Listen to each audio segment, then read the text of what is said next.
विद्यार्थी मित्रों जो विडियो आँखों देखातो होय तो सेटिंग में जईने क्वॉलिटी में जईने हायर पिक्चर क्वॉलिटी अथवा 720 पिक्सल पर क्लिक कर नाखवानुं एटले तमारो विडियो एकदम क्लीन देखाशे। हेलो विद्यार्थी मित्रों, welcome to YouTube channel D solution. आज आपणे बात करवानी छे धोरण 8 नी गुजरातीनी नवी आइडियल स्वाध्याय पोथीमां सत्र 2 नो 16मो पाठ छे। जात्रा फળી संवेदन कथा छे जेना लेखक छे भूपत वडोदरिया। એ આજે આપણે જોવાનો છે। વિડીયો ગમે તો લાઇક શેર અને સબસ્ક્રાઈબ જરૂર કરી શકો છો। ખાસ તો તમારા મિત્રોને પણ જરૂર આપણે વિડીયોની લિંક તમે વોટ્સઅપમાં શેર કરી શકો છો, જેથી કરીને તેની બીજા છોકરાઓને પણ આપણને વિડીયોની લિંક સરળતાથી મળી શકે ને એ પણ ભણી શકે। ચાલો તો આપણે પાઠની શરૂઆત કરીએ। સૌથી પહેલાં આવે છે વિકલ્પ। ચાલો પહેલામાં આવે છે એ ભૂપત વડોદરિયા, બીજામાં આવશે સી સંવેદન કથા, ત્રીજામાં આવશે બી 100 રૂપિયા, ચોથામાં આવશે બી ઉગ્ર, પાંચમામાં આવશે સી 13 રૂપિયા, છઠ્ઠામાં આવશે બી વાર્તા કથકના શરીરમાં બીમારીએ ઘર કર્યું હતું તેથી, પછી સાતમામાં આવશે બી કાયાને, પછી આઠમામાં આવશે એ 1 મહિનાની રજા લઈને આરામ કરવાની, પછી નવમામાં આવશે સી બીમારીને લીધે ભૂખ નથી લાગતી એવું વાર્તા કથક પોતાની માને જણાવવા નથી માગતા, પછી 10મામાં આવશે સી જાત્રા કરવાની હતી, પછી 11માં આવશે ડી 520, પછી 12મામાં આવશે બી છાતીનો એક્સરે, પછી 13મામાં આવશે સી તમારા જમણા ફેફસા પર ક્ષયની અસર છે, પછી 14મામાં આવશે સી બીમાર ભત્રીજાને દવા માટે પૈસાની જરૂર હતી। પછી આગળ આવે છે બીજો પ્રશ્ન, ખાલી જગ્યા પૂરો। એમાં પહેલું આવશે, પહેલી ખાલી જગ્યામાં જવાબમાં ગધા વૈતરો, પછી બીજામાં આવશે હુંફાળવો, પછી ત્રીજામાં આવશે માં, ચોથામાં આવશે સુખ સગવડવાળું, પછી પાંચમામાં આવશે રોટલાનો, પછી છઠ્ઠામાં આવશે પરાણે, પછી સાતમામાં આવશે પિતાના, પછી આઠમામાં આવશે ઠાકોરજી, પછી નવમામાં આવશે દિયર, પછી 10મામાં આવશે આંખની, પછી 11મામાં આવશે જમણા।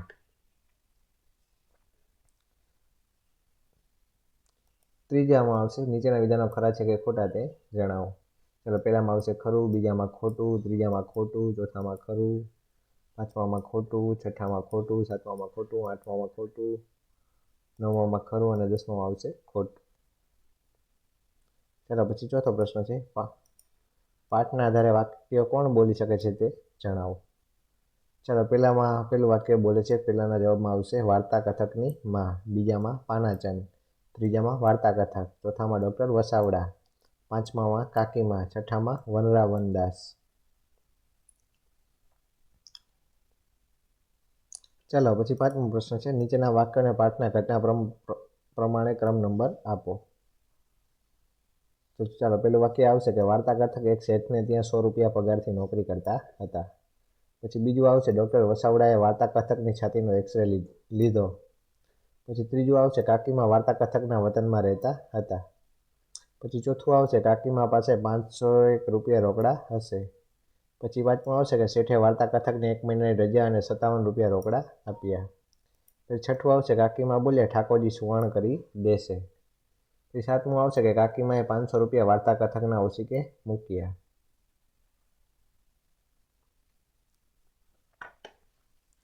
પછી આગળ આવે છે છઠ્ઠો પ્રશ્ન, નીચેના દરેક પ્રશ્નનો ઉત્તર એક એક વાક્યમાં લખો।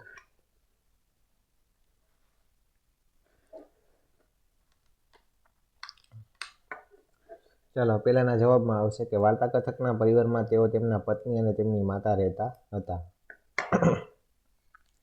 પછી બીજાના જવાબમાં કે વાર્તા કથકની પત્નીના સ્વભાવને લેખકે શિયાળામાં હુંફાળા લાગતા અગ્નિ સાથે સરખાવ્યો। પછી ચોથું આવશે ત્રીજાના જવાબમાં વાર્તા કથકની નાની મોટી આપત્તિમાં તેમની પત્ની મધુર અને સાંત્વનદાયી બની રહેતી હતી। પછી ચોથાના જવાબમાં કે વાર્તા કથકની માતા તેમના 100 રૂપિયાના પગારને બાદશાહી પગાર ગણતા। પછી પાંચમું વાર્તા કથકના શરીરમાં થાક લાગતો હતો, શરીર ગારા જેવું થઈ જતું, આંખો બળતી, માથું ભારે લાગતું અને ઘરે આવીને ખાવાની ઈચ્છા થતી ન હતી। પછી છઠ્ઠું છે વાર્તા કથકના કાયમી રજા લેવા માંગતા હોય તો તેમના શેઠ તેમને રજા આપવા તૈયાર હતા। પછી સાતમું છે પાનાચંદ પરાણે ઘેર લઈ ગયો અને જમવા પણ બેસાડી દીધો, વાર્તા કથકે જમવાનું ટાળવા માટે આવું બહાનું બનાવ્યું। પછી આઠમું છે કાકીમાં વનરાવનદાસ સાથે જાત્રાએ જવાના હતા। પછી નવમું કાકીમાં એકવાડા બાંધાના મૂર્તિમંત પવિત્રતા અને ધાર્મિકતા જેવા લાગતા હતા। પછી 10માના જવાબમાં 45 વર્ષના વનરાવનદાસ કાકાભાના જુડા સંબંધી હતા। પછી 11મું, કાકીમાએ પોતાની જાત્રાના પૈસા વાર્તા કથકની સારવાર માટે આપ્યા. પછી આગળ આવે છે 7મો પ્રશ્ન. નીચેના ઉત્તર 2-3 વાક્યો અને નીચેના પ્રશ્નોના ઉત્તર લખો. એ તમારી સિરીઝના જવાબમાં છાપેલા જ છે, એટલે અહીંયા આપેલા નથી, ઓલરેડી આપેલા જ છે. બરાબર છે. ચાલો પછી આગળ આવે છે 9મો પ્રશ્ન. નીચેના પ્રશ્નોના માગ્યા મુજબ ઉત્તર લખો. એટલે એમાં પેલું છે કે ઉદાહરણ મુજબ અર્થ આપીને વાક્ય પ્રયોગ કરો. એટલે ઉદાહરણ છે સાંત્વનદાયી, એટલે કે સાંત્વન આપનાર. ચાલો એનું વાક્ય બનાવો. તો કે વાર્તા કથકની પત્ની નાની મોટી આપત્તિમાં મધુર અને સાંત્વનદાયી બની રહેતી. ચાલો પેલું છે ફળ આપનાર. તો કે સારો પાક લેવા માટે ફળદાયી બીજ વાવવા જરૂરી છે. પછી બીજું છે દુઃખ આપનાર. તો કે પિતાજીની માંદગીનો સમય ખૂબ દુઃખદાયી હતો. પછી ત્રીજું છે આનંદ આપનાર. તો કે મિત્રો સાથેની મુલાકાત હંમેશા આનંદદાયી હોય છે. પછી ચોથું છે લાભ આપનાર. તો કે સવારની કસરત શરીર માટે લાભદાયી હોય છે. ચાલો પછી બીજું છે આપેલા સ્થાનિક ભાષાના શબ્દોને માન્ય ભાષામાં લખીને વાક્ય પ્રયોગ કરો. એટલે પેલું છે પાસે. તો કે મારી પાસે થોડા પુસ્તકો છે. પાસેનું શું કરી નાખ્યું? પાસે. ચાલો નહીતર બીજું છે. તો કે મહેનત કર નીકર પરીક્ષામાં નાપાસ થઈશ. ચાલો નહીતરનું શું કરી નાખ્યું? નીકર. ચાલો ત્રીજું છે પથ્થર. તો કે નદી કિનારે ઘણા પાણા પડ્યા હતા. તો પથ્થરનું શું કરી નાખ્યું? પાણા. પછી ચોથું છે સ્ટેશન. તો કે ટ્રેન સમયસર સ્ટેશન પર આવી. તો સ્ટેશનનું શું કરી નાખ્યું? સાદું ભાષામાં સ્ટેશન. પછી 5મું પહોંચાડ. તો કે મને સમય ઘરે પોગાડ. તો પહોંચાડનું શું કરી નાખ્યું? પોગાડ. આપણી કાઠિયાવાડી ભાષામાં આવી રીતે આપણે બોલતા હોઈએ છીએ. ચાલો પછી આગળ આવે છે 10મો પ્રશ્ન. સમાનાર્થી શબ્દો. ચાલો પહેલા સમાનાર્થીના જવાબમાં આવશે આક્રુર અથવા ક્રોધી. બીજામાં આવશે સંકટ અથવા મુશ્કેલી. ત્રીજામાં આવશે અફસોસ અથવા પસ્તાવો. પછી ચોથામાં આવશે નિર્દય અથવા ક્રૂર. પછી 5મામાં આવશે મહેમાનગતિ અથવા પરોણાગત. છઠ્ઠામાં આવશે તપાસ અથવા અવલોકન. 7મામાં આવશે હેતુ અથવા લક્ષ્ય. પછી 8મામાં આવશે ભેદ અથવા રહસ્ય. પછી 9મામાં આવશે આરામ અથવા કરાર. પછી 10મામાં આવશે મનોકામના અથવા ઈચ્છા. ચાલો પછી આગળ આવે છે વિરોધી શબ્દ. ચાલો પહેલાના જવાબમાં કુપોષણ, બીજામાં અગવડ, ત્રીજામાં અનિચ્છા, ચોથામાં પરમાર્થી, 5મામાં અનાગ્રહ, છઠ્ઠામાં નિરાશ્રયી, 7મામાં નિરોગીતા અને 8મામાં આવશે અસાધ્ય. પછી 9મામાં આવશે નિરુત્સાહ અને 10મામાં આવશે અસ્પષ્ટ.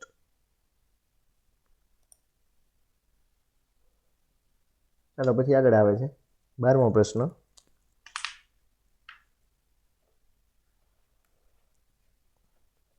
નીચેના શબ્દોની જોડણી સુધારો. ચાલો પહેલાના જોડણી સુધારો તો આવી રીતે લખાય પેટ પૂરતું.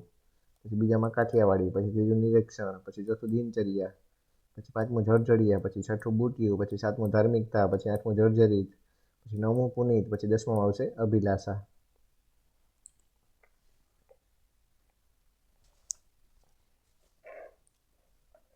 ચાલો પછી 13મું છે નીચેના શબ્દોને શબ્દકોશના ક્રમમાં ગોઠવો.